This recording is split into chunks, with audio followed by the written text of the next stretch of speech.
বন্ধুরা, তোমরা সবাই কেমন আছো? তো আশা করছি যে যেখান থেকে আমার ভিডিওটা দেখছো সবাই অনেক অনেক ভালো আছো। বন্ধুরা, আজকে কিন্তু ভিডিওটা খুব ইন্টারেস্টিং হতে চলেছে, তো কিন্তু তোমরা পুরো ভিডিওটা স্কিপ না করে দেখতে থাকো। তো আমি তোমাদেরকে ভিডিওটা শেয়ার করছি। বন্ধুরা দেখো, ফার্স্টে কিন্তু আমি এই পিসটা নিয়েছি। তো এই পিসটা তোমাদেরকে আমি মেপে দেখাচ্ছি। এটা কিন্তু 20 সেন্টিমিটার মতো আছে।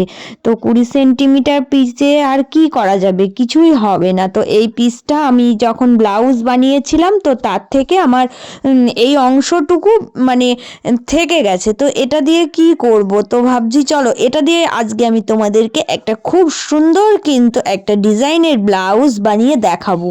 তো ফার্স্টেই দেখো, আমি একটা কিন্তু কালো কাপড়ের সিট নিয়েছি। তো এইটা থেকে আমি পিছনের পাটটা কেটে নেব। তো দেখো, ফরমাটটা বসিয়ে আমি কিন্তু পিছনের পাটটা কেটে নেব। তো সুন্দর করে মাপটা করে নিচ্ছি, নিয়ে এই ফরমাটটা বসিয়ে পিসটা কেটে নিচ্ছি। তো এইটুকু আমার এখান থেকে লাগবে, আর বাদ বাকিটা কোথা থেকে কাটবো সেগুলো বলছি। এবার দেখো, এই ছোট ছোট টুকরোগুলো আমার কাছে আছে। তো এই কাপড়ের টুকরোগুলোকেও কিন্তু আমি আজ কাজে লাগিয়ে দেব। তো আজকে কিন্তু আমি একদম মানে পরে থাকা যে ছোট ছোট কাপড়ের টুকরোগুলো আছে সেই টুকরোগুলোকে কাজে লাগিয়ে একটা সুন্দর ব্লাউজ বানিয়ে তোমাদেরকে দেখাবো। কোনো কাপড়ের টুকরোই কিন্তু ফেলা যায় না। তুমি যদি সেটাকে বুদ্ধি খাটিয়ে কাজে লাগাও, তাহলে কিন্তু সেটাও একটা সুন্দর জিনিস তৈরি হয়ে যাবে। ব্লাউজের কিন্তু এই ছোট ছোট টুকরোগুলো কিন্তু আমি ফরমারগুলো বসাচ্ছি, বসিয়ে কিন্তু ব্লাউজের টুকরোগুলো সব রেডি করে নিচ্ছি। কারণ ব্লাউজ বানাতে গেলে ছোট ছোট টুকরো কাপড় দিয়েই কিন্তু ব্লাউজটা বানাতে হয়। তো আমি কিন্তু একটু বুদ্ধি খাটিয়ে এদিক ওদিক থেকে যে টুকরোগুলো আমার বেঁচে থাকে আমি সমস্ত কিন্তু পাট পাট করে রেখে দিই। তো এগুলোকেও কাজে লাগিয়ে কিন্তু সুন্দর ব্লাউজ বানিয়ে ফেলি। তোমাদের সাথেও কিন্তু আজকে আমি এটা শেয়ার করছি, একদম তোমাদের সামনেই কিন্তু আমি ব্লাউজটা বানিয়ে দেখাবো যে কতটা সুন্দর ডিজাইন তৈরি হয়ে যায়। আর এই ব্লাউজগুলো কিন্তু কাস্টমাররা ভীষণ পছন্দ করে। তো দেখো, সমস্ত কাপড়ের টুকরো কিন্তু আমি কেটে নিয়েছি। তো আমি এগুলো রেডি করে নিয়েছি। আমি পিঠের কাটিংটা দেখাচ্ছি। এটা কিন্তু একদম নর্মাল এয়ার হোস্টেস পিঠের মধ্যেই রাখবো। তো এয়ার হোস্টেস পিঠের মাপ করে আমি কিন্তু এই পিঠটা কাটিংটা করে নিচ্ছি। তো আমার পিছনের পার্টের এই পিঠ কাটিংটা কমপ্লিট। তো এবার আমি তোমাদেরকে দেখাবো আরও কি কি আমাকে কাটিং করতে হবে। তো দেখো, এবার কিন্তু এই পিসটা আমাকে কাজে লাগাতে হবে। তো এই পিসটুকু দিয়ে আমি কি করব, তো এই পিসটুকু দিয়ে দেখো হাতার কাটিং করব। তো আমি সুন্দর করে কিন্তু হাতাটা কাটিং করে নেব। তো এটা একটা গ্লাস হাতা মাপ করে আমি কাটিং করছি। তো কাটিংটা দেখো, গ্লাস হাতা যেরকম হয় নর্মালি ওই রকম গ্লাস হাতার মাপ করে আমি কাটিংটা করে নেব।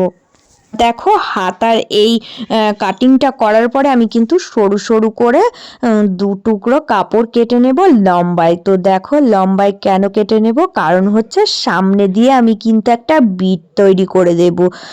তো এগুলো বানানোর পরেও তোমাদের সাথে দেখাবো। তো দুটোই দেখো আমি পরপর কেটে নিয়েছি। তো সেম মাপ করে আমার কেটে নেওয়া হয়ে গেছে। তো এবার আমি কিন্তু তোমাদেরকে দেখাচ্ছি পুরো ব্লাউজটা। দেখো, এখনো রেডি হয়নি। তো সামনের পাটটা আর পিছনের পাটটা আমি রেডি করে নিয়ে এসেছি। তো এখানে আরও একটা জিনিস তোমাদের দেখিয়ে দিচ্ছি।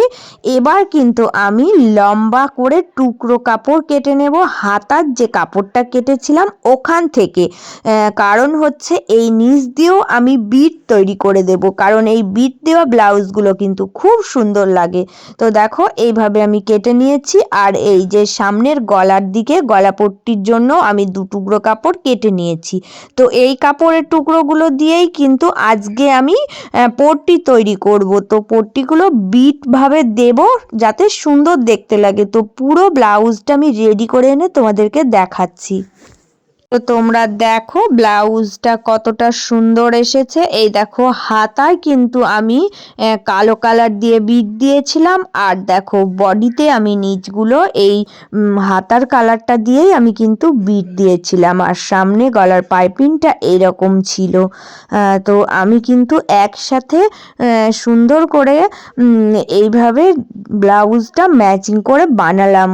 টুকরো টুকরো কাপড়গুলো কিন্তু ফেলে না দিয়ে যদি সুন্দর এরকম করে একটা ডিজাইনার ব্লাউজ তৈরি করতে পারি তাহলে কিন্তু এখান থেকে কিন্তু অনেকটাই আয় করা যাবে। তো আমি কিন্তু কোনো সময় ফেলি না, তো যে টুকরোগুলো আমার এক্সট্রা থেকে যায় আর কি, তো সেই টুকরোগুলো আমি রেখে দিই, তারপরে দেখি কোনটার সাথে কোনটা মিলছে, তো যেটার সাথে যেটা মিলছে আমি সেমভাবে কিন্তু সেইটা থেকে একটা ডিজাইন তৈরি করে ফেলি। সুন্দর ব্লাউজগুলো কিন্তু কাস্টমাররা ভীষণ পছন্দ করে। আমাকে তো অনেক কাস্টমার এগুলো বানিয়ে দিতে বলে, তো আমি কিন্তু এগুলো বানিয়ে দিই। তো এই জন্য তোমাদের সাথে শেয়ার করলাম যে তোমরাও যদি এইভাবে করে মানে দুরকম কালার দিয়ে যদি ব্লাউজ তৈরি করো তাহলে কিন্তু দেখতেও সুন্দর লাগবে আর অনেক কিন্তু ভালোও হবে। তোমরা সবাই কিন্তু প্লিজ একটা করে লাইক কমেন্ট করে দেবে আর আমাকে জানাবে যে এই ব্লাউজের ডিজাইনটা তোমাদের কেমন লাগলো। আর যারা নতুন বন্ধু তারা কিন্তু চ্যানেলটা সাবস্ক্রাইব করে দিয়ে পাশে থেকো, আর পুরনো বন্ধুদের আমার অসংখ্য অসংখ্য ধন্যবাদ।